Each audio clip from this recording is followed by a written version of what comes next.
नमस्कार, मैं हूं जयश्री नागदा और आप देख रहे हैं सीबीसी न्यूज राजस्थान। कहते हैं कि भारत में नियम कायदे बाद में बनते हैं और उसको तोड़ने के नियम पहले बन जाते हैं। इस बात को साबित करती है आज की ये खबर। ध्यान से देखिए और समझिए कि कैसे आपके साथ भी कभी भी धोखा घट सकता है। सुरेश डांगी नाम का एक व्यक्ति है। कानपुर गांव का मामला है जो जमीन की जाली जमाबंदी नकल बनाकर रजिस्ट्री करवाकर धोखाधड़ी करने से संबंधित है। देखिए, 2018 में एक केस होता है जिसमें कन्नीबाई नाम की महिला से सुरेश डांगी एक एग्रीमेंट करते हैं जो कि लगभग 2.25 बीघा जमीन के संबंध में थी। कोर्ट की शरण ली गई तो कोर्ट ने स्टे दे दिया। कोर्ट में ही सुरेश डांगी को यह पता चल जाता है कि कन्नीबाई नामक महिला ने जमीन रामचंद्र जोशी निवासी लकड़वास के नाम रजिस्ट्री करवा दी है। जब यह हकीकत पता चलती है तो थाना प्रताप नगर में उसी समय सुरेश ने एफआईआर करवाई जिसमें कन्नीबाई को आरोपी मानते हुए चालान पेश किया।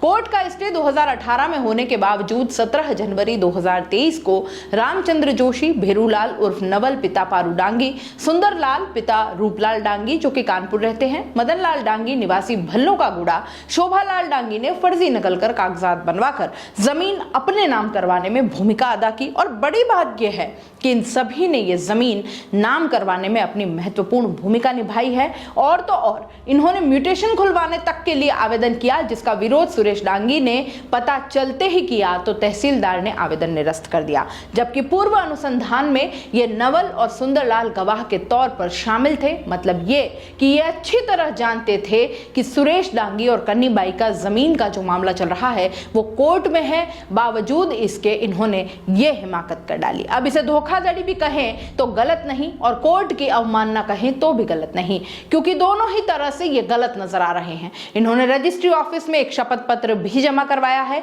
जिसमें इन्होंने लिखा है कि उक्त विकृत भूमि पर किसी भी प्रकार का कोई वाद विवाद न होकर न्यायालय के स्थगन आदेश से मुक्त है। जबकि ये स्वयं रामचंद्र जोशी उस वाद में पार्टी है और उसके बयान भी होते हैं और मामला अभी भी विचाराधीन है। अब इसे आप चोरी और सीनाजोरी नहीं कहेंगे तो क्या कहेंगे? कानून का कोई डर नहीं, इसलिए आराम से घोषणा पत्र भी ये दे देते हैं। उक्त मामले में अब सुरेश डांगी ने फिर से 3 जून को अम्बा माता थाने में एफआईआर कटवाई है जिसमें रामचंद्र जोशी पिता हरिशंकर जोशी निवासी लकड़वास, भेरूलाल उर्फ नवल पिता पारू डांगी, सुंदरलाल पिता रूपलाल डांगी निवासी कानपुर, मदनलाल डांगी निवासी भल्लों का गुड़ा और शोभालाल डांगी निवासी कानपुर के खिलाफ धाराएं जो लगाई गई हैं वो हैं 420, 406, 467, 468, 471, 120B आईपीसी है। सुरेश डांगी ने अपनी पीड़ा सीबीसी न्यूज के साथ साझा की है। क्या कहते हैं, सुनते हैं उनकी पीड़ा उन्हीं की जुबानी। मेरा नाम सुरेश डांगी है, कानपुर निवासी, तहसील गिरवा, उदयपुर। मेरे साथ एक बहुत बड़ा धोखा हुआ है। हुआ यूँ कि 2018 में मैंने कन्नीबाई से एक एग्रीमेंट किया था जिसकी एवज में मैंने कन्नीबाई को 8 लाख रुपए चेक जरिए 8 लाख रुपए कैश जरिए 1 लाख चेक दिया था। और उसमें फिर जब कन्नीबाई से मैंने बोला कि मेरी रजिस्ट्री करवा दो तो कन्नीबाई आनाकानी करने लगी। तो उसके उपरांत मैंने कोर्ट में एग्रीमेंट पालना का एक दावा किया था जिसमें मुझे पता चला उनके अधिवक्ता, कन्नीबाई के अधिवक्ता अकॉर्डिंग कि उन्होंने कन्नीबाई ने रजिस्ट्री किसी रामचंद्र जोशी नामक व्यक्ति को करा दी है, वो लकड़वास है। तो उसके अकॉर्डिंग मैं थाना प्रताप नगर में एक मुकदमा दर्ज कराया था जिसमें 420 कन्नीबाई ने मेरे साथ की।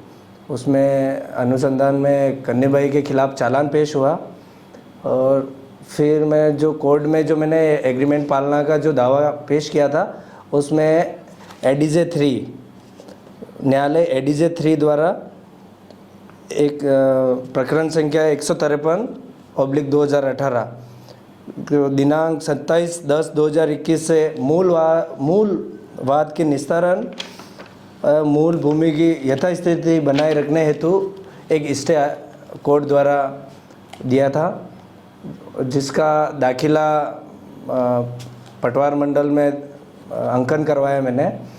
और अभी कुछ दिनों पहले मेरे को पता चला कि रामचंद्र जोशी ने दाखिले की बिना दाखिले की नकल तैयार की। रामचंद्र जोशी ने और उसके शुरू से ही जो साथी थे नवल उर्फ भेरूलाल उर्फ नवल, पिता कुकाराम उर्फ पारूजी डांगी और सुंदरलाल पिता रूपलाल जी डांगी, ये लोग शुरू से ही इनके साथ ही थे। इन लोगों को पता था कि कोर्ट का ज़मीन पे स्टे है, क्योंकि उन्होंने पूर्व अनुसंधान में अपने बयान दिए थे। किसी पूर्व अनुसंधान में कुछ बयान में ये लोग थे। फिर भी इन सबको पता होते हुए इन्होंने षड्यंत्र रचते हुए मेरे साथ धोखाधड़ी की, और इन्होंने कोर्ट के स्टे के बावजूद फर्जी नकल तैयार करते हुए इन्होंने रजिस्ट्री करवा दी, और जिसकी नामांतरण की प्रक्रिया भी इन्होंने की, जहां मुझे पता चला, और मैंने नामांतरण प्रक्रिया को रुकवा के सारा खारिज करवाया है। लेकिन इन लोगों ने बड़ी शातिरतापूर्वक रजिस्ट्री को अंजाम दिया है। बड़गांव रजिस्ट्री सेकंड में करवाई इन्होंने, और इन्होंने ये घटना पारित की है कि फर्जी नकलें तैयार करके फर्जी दस्तावेज बना के इन्होंने रजिस्ट्री करवाई, जिस अकॉर्डिंग मेरे साथ बहुत बड़ा धोखा हुआ है। और मैं आपके चैनल से अधिकारियों से, उच्च अधिकारियों से अपील करता हूँ कि मुझे न्याय दिलाया जाए। और इसके एवज में मैंने अभी इन्होंने जो धोखाधड़ी की है, इसके अकॉर्डिंग मैंने थाना अम्बा माता में FIR दर्ज करवाई है, जिसका अनुसंधान जारी है। और यही चाहता हूँ मैं कि मुझे न्याय दिलाया जाए, ये बात उच्च अधिकारियों तक पहुँचा के।